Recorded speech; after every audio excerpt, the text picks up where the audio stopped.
Hello everyone, my name is Rochelle Innocent and I'm the founder and CEO of Project Purpose. Welcome to our channel. Our community is focused on fostering the intellectual and character development in children. We do this through our parent-child workshops that are focused on 4 themes: autonomy, self-efficacy, compassion, and self-concept, in order to cultivate grit, perseverance, and resilience in each child. And we are so thrilled to be offering one of the first of its kind digital, virtual, and continuous learning environments, enabling parents and children to connect from all around the world. At Project Purpose, our overarching mandate is to renew and rebuild family, community, and relationships. Our different social media platforms provide us with an opportunity to have discussions and to create space on all topics that relate to family, community, and relationships with ourselves as well as with others, with a primary focus on mental health and education. More precisely, the ways that the institutions of mental health and education play a role and have played a role in our societies at large. These discussions and debates provide us with an opportunity to think critically about what needs to change within these structures for us to live up to our bold slogan: support, protect, and empower each child through youth-focused development, better known as leadership in juvenescence. We recognize that in valuing our children's leadership potential, this also translates as recreating and co-creating environments, both socially and politically, that will enable our children to thrive. For those of you who are particularly keen on the topic, we also write thought pieces every other Sunday. We actually dropped a thought piece this past week, not on Sunday, but be sure to meander over to the website and check out our online content. Now, if it is the case that you are looking for a listening alternative, well, we're available on 12 different podcast platforms for your listening leisure, and we've provided you with access to the links in the description down below. Now, as is the convention, be sure to subscribe, hit that post notification bell so that you are aware of every time we post. And of course, if you like these conversations and you want to keep them going, like, comment, and share this segment. Let's get into it.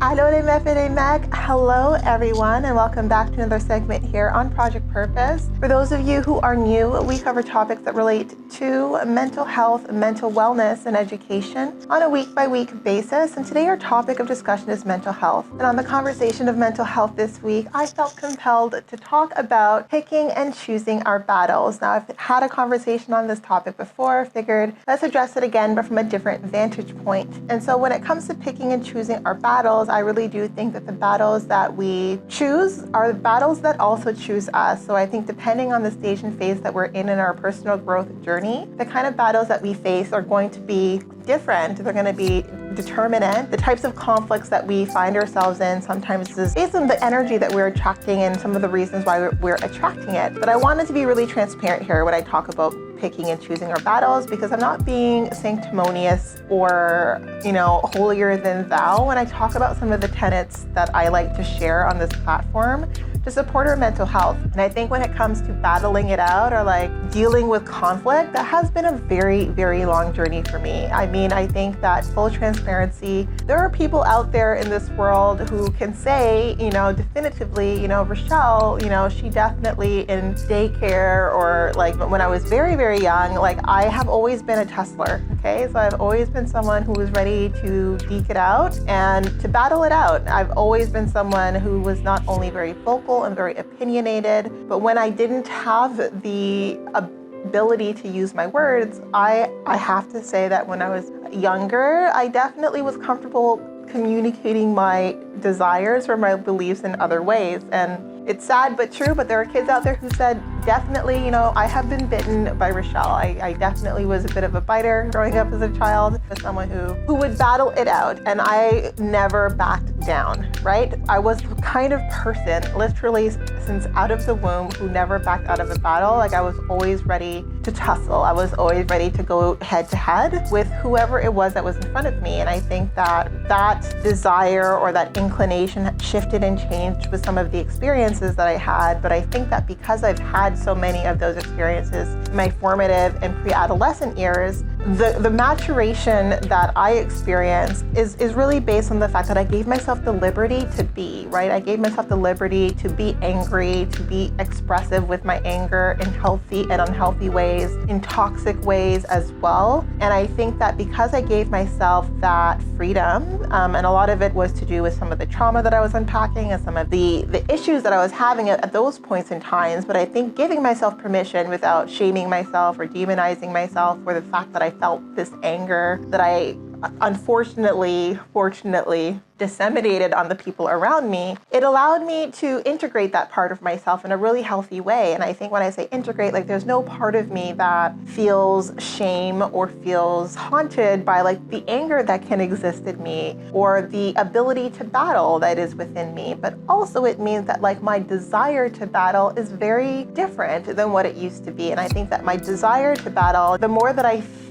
focus on staying centered and staying grounded and really diminishing the voice of my ego, the less I feel inclined to go to battle, even when I'm called to battle. So I think that now someone who knew me 10, 20 years ago, who meets me now is going to be very shocked, I would think, about the way that I approach conflict or the ways that I engage in conflict because of the ways that I have, right? And I think when I come on here and I talk about mental health and I talk about, choosing your battles, or I talk about the different tenets, it's because I've truly had a very extensive, very steep learning journey on it. I've definitely learned through trial by fire. I've definitely learned through experiences and by doing things with my anger that probably wouldn't serve me now, right? That wouldn't serve me now, but like having those liberties with being angry, I think has allowed me to integrate that part of myself and love that part of myself, because I think the one thing that we lose sight on is anger. And despite the ways that it can translate, it comes from a place of, care and regard for oneself. And so now when I think about battles and I think about the way that I approach battles now, I'm much more selective, right? There's a lot of battles that I'm called to, a lot of situations where I could get my back up, or I could be, or I can match their energy. Like I have the ability to do so. I'm not ever fearful or feeling beaten down or broken down by people's words. When it is the case that I see that they're trying to intimidate me or antagonize me or just show how little they value me, I'm like, all of these messages or undercurrents, I can receive them, but choosing to battle for me is a choice that I really make very, very selectively. Like it really needs to be like a fundamental principle that's triggered or that's been activated. And also now the way that I battle is very different. I'm not ever really going to battle by going head to head, especially if I'm not emotionally tied or attached. Like that's not the way that I would do it. I would really, and also any battle that I go into, if it is the case that I find that a battle is required, is really with a focus of resolution. I never start an argument without understanding what it is that I'm hoping to achieve, to make sure that I stay constructive, because I think battling it out just to vent it out is just not healthy. And I'm someone who always is mindful of, do I want this relationship to continue beyond this conversation? And because I approach every conversation recognizing the value and sort of the placement of that relationship, and I'm very mindful with my words because I want relationships typically that I feel inclined to battle it out with or have conflict with to last beyond the battle. Like I want to build from there. Then I'm selective with my words, but I also expect selection as well, right? Like if I know that I'm being really mindful and really intentional and trying to hold space for the other person's feelings, despite the fact that I'm expressing my own and I'm feeling frustrated and irritated, then I want to make sure that they are also battling it out with me, wanting to preserve the relationship that they have with me, right? But if the relationship is up for grabs, then typically if I sense that level of indifference, then I'm like happy to not battle it out. I'm happy to not have my voice be heard in that situation or not to have my points of view articulated if I really don't see the point or my objective being attained in that sense or in that way. So I wanted to come on here and I want to talk about battles. And I think the first point that I want to make with all of that I have spoken on is give yourself permission to battle. I think that a lot of us struggle with giving ourselves the permission to meet confrontation with confrontation where it's required, to speak our truth when it is desired, and just hold our ground, not just for us, but for the people who maybe are not in a position to argue for themselves, right? To who we are, to be true to ourselves in the way that we communicate, even if those communications can be prickly and can be uncomfortable. But I also want to give everyone permission to step out of the rank. I don't think that every battle is worth battling it out. I also firmly believe that no battle is won if you're battling with someone with nothing to lose. Like if I have a sense that this person really has nothing to lose, like there's nothing to gain in that kind of battle, so I typically don't engage. And also like battles where I really just don't see the value add, like I don't see the benefit in really being open and transparent about what my position is. And I also don't take it to heart, right? Like if someone's being antagonistic intentionally, if they're really going out of their way to try to make me feel bad about myself, I think for me, the obviousness of it makes it lose its power, right? And I am not someone who necessarily cares to meet someone at their energy if it means I'm lowering my own vibration, if it means I'm like lowering sort of my expectations of myself to be able to respond to the person in front of me.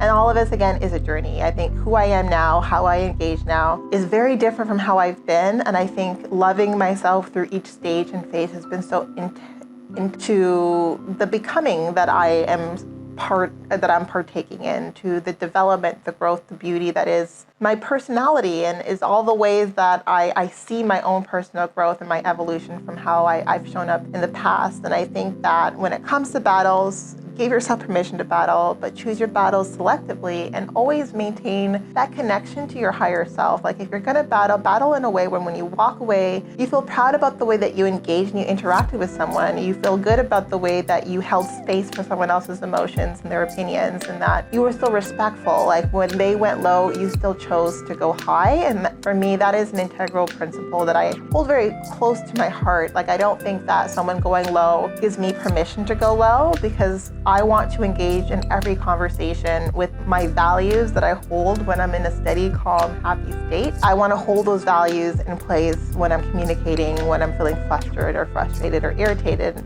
And I think I've integrated that so deeply that if it is a case that I'm like maybe caught between a rock and a hard place, I find that I can really stay true to myself in those conversations and walk away feeling really proud about the way that I engaged in the face of someone who was really looking to have me act out of character. In any case, that was what I wanted to come on here and talk about. I think that is super important to our mental health, to give ourselves space to be and to feel and to experience emotions across the spectrum. So regardless of what society says by way of anger, by way of battling it out and having confrontations, I think that we need to really stay aligned to ourselves and to also trust the process of our growth and our evolution. How we battle now, if we're focused on battling in a way that we feel good about ourselves, where we feel proud about the way that we've shown up, where we're holding space for other people, like that's going to change with time. And I think give yourself time to let that change take place.